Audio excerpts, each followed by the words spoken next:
inbound will come 5 seconds away. Here it goes.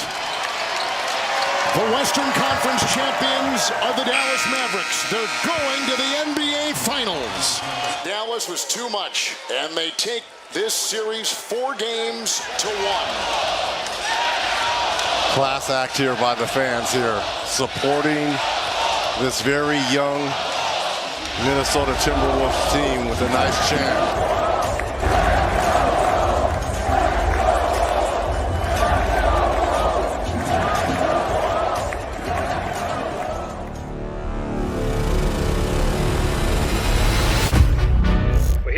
The Timberwolves are heading west to Los Angeles.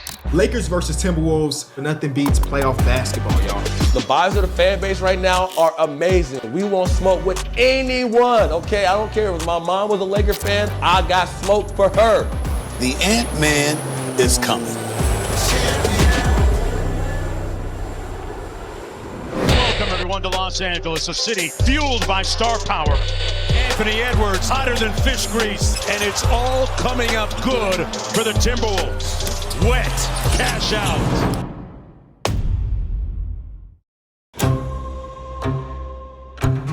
If you're going to talk about heartbreak, you got to think about the history of Minnesota sports. Last year, I got so frustrated with Minnesota sports. What do you mean, you it's every Son of a bitch! Oh my gosh.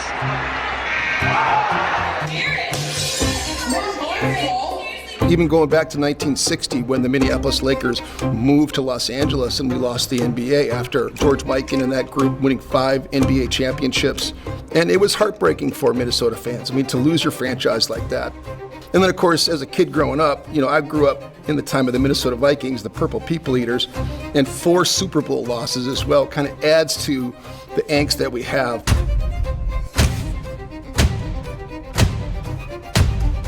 When I first started broadcasting and Kevin Garnett was here. Garnett beneath the foul line, the fadeaway with a hand in his face in the air for the win! That 8-year run of making the playoffs every year was because Kevin Garnett was so great. He carried Minnesota into the playoffs. You go 16 years in the desert with no successful teams. To be able to have a run like that last year reminded me of 2003, 2004. The way that the energy in the building again, and the way that Ant went at KD. They got KD, but we got Jaden McDaniels. Edwards. Anthony Edwards trying to make a name for himself in the postseason. Important game 2 with the favorite in this series trailing. They are geared up for tonight. James. LeBron James 3. Lakers are going to win it by 9. Welcome to Minneapolis. Playoff basketball returns to the Twin Cities. Target Center's packed. Layup banks it home. Edwards against Finney Smith. Step back, jump shot. Got it! Anthony Edwards, another clutch shot. Largest lead of the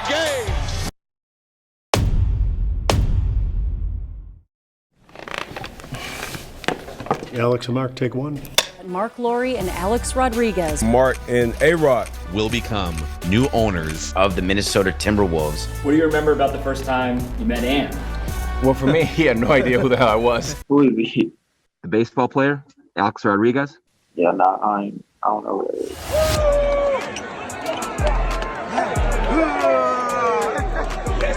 is. It's funny because the one person he reminds me of is a guy that I came up loving and admiring and was a great mentor to me, and that's Kirby Puckett. Back is Puckett. He's at the fence. He leaps up. He caught it. He was always happy. He won 2 titles here. He was a center fielder.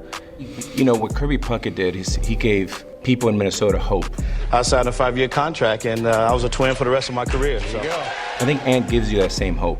You have to know the culture you want to create, bring in players that align with that culture, and it's that continuity that brings out the magic, not sacrificing the short term for the long term. We want to create a sustainable culture of winning. Playing for George Steinbrenner, what I learned is investing in the very best people, in the best culture, and making the players' experience one that makes them play at their highest level. But then there's elements that you see championship teams have year in and year out. Great teams never beat themselves, and great teams usually have great discipline. So if you always force the other team to have to beat you, and you have as much talent as them, then it's just math. There is a little bit of a culture shift when it comes to mentality, even from our fan base, because now, even though things are going well, they're like, okay, what's going to happen? When's the shoe gonna drop? Yeah, when is the shoe going to drop? Fans are great, especially around like crunch time where it's like we got to win this game to get in the playoffs, or like it get heated. Like the fans, they get better and better. So I mean, I want to get used to, like I said, changing the culture and going to the playoffs so the fans are always there.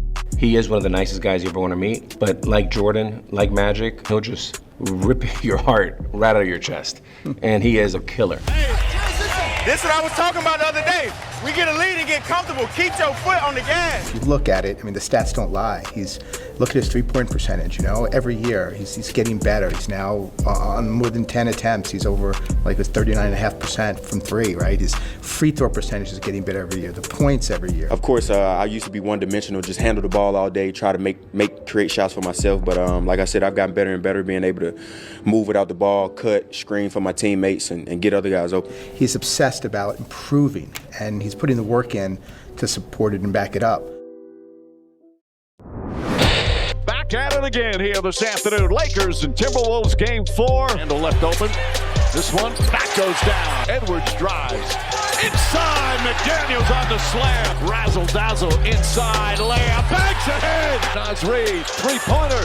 Puts it in. DiVincenzo inside layup. It's good. My name is Jabbar Gillette. I am the Vice President of Sports Science and Performance for the Minnesota Timberwolves. My role is multifaceted. There's many aspects of performance. Not only strength and conditioning, what's going on in the weight room, but you're also looking at nutrition and mental performance, and all of these aspects come together on the court. And so I like to use what I call a transferable strength index. This is multiple variables that then transfer onto the court. Anthony is above and beyond at the top.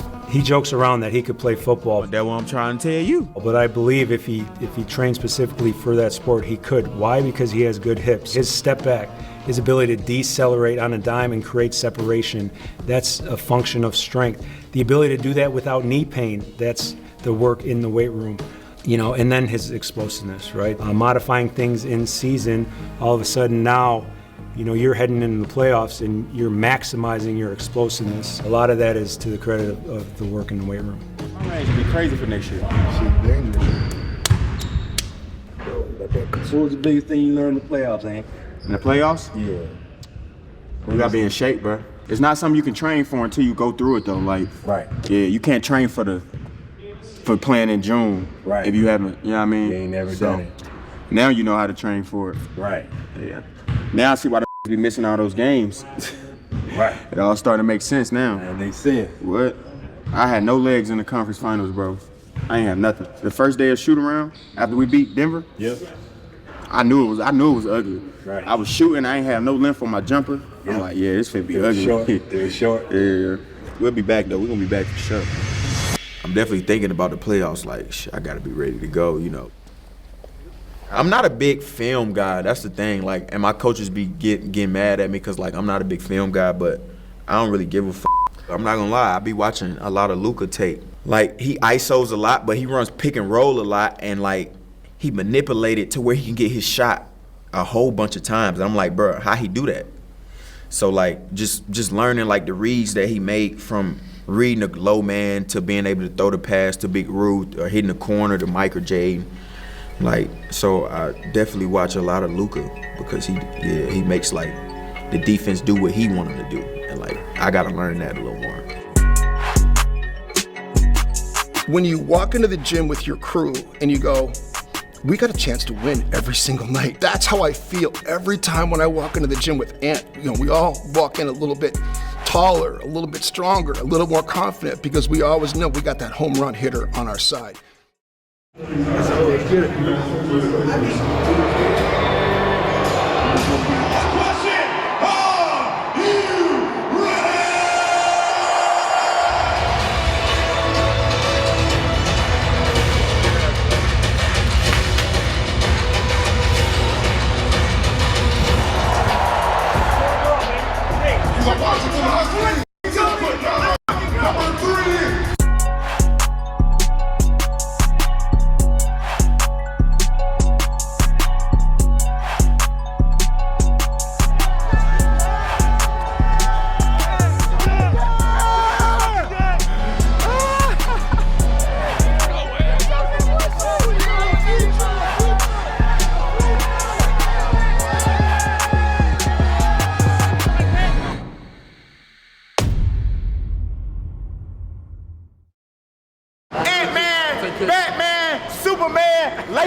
Hey, Jew, they hate to see me talk shit now, Jew.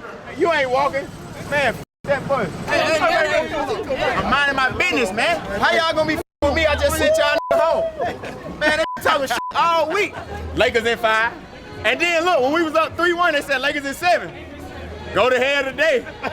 Hey, Ty, what is it? Hey, the good guy gonna die in this movie. Tell you, the good guy gonna die in this movie. Lakers in 5. Bro, we shot 7 for 47 from 3, and we beat Luka and LeBron. I think they the best closers in the game. So who the you worried about? Stephen A he had all the writers like that get a vote on ESPN. It was 7. They had Lakers in 6, Lakers in 7, Lakers in 5, Lakers in 4, Lakers in 5, Lakers in 6, Lakers in 5.